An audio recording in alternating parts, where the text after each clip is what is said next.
a lot to talk about here. This is a graph showing consumption of antidepressant drugs with a comparison between 2000, the yellowy orange line, with 2020, the blue line. The source for this particular graph is OECD, which is the Organization for Economic Cooperation and Development. This is Portugal. That's a big jump. This is the increases over the last 20 years, so you can see Portugal is up there, but it's not the top.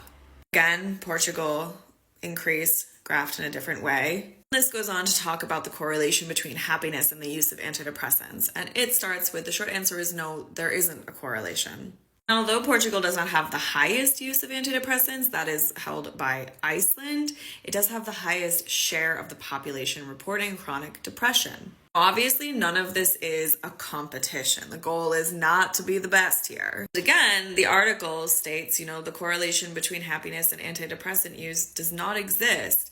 And it also goes on in that article to talk more about COVID and the effects that COVID had and continues to have on depression and therefore the use of antidepressants. So yeah, there is a really high use of antidepressants in Portugal. And maybe somebody will be able to say a little bit more about why that is in the coming years, but right now I think that there's just not a lot of information. I think we're all wise enough to know that money does not buy happiness, and it definitely doesn't buy you out of depression.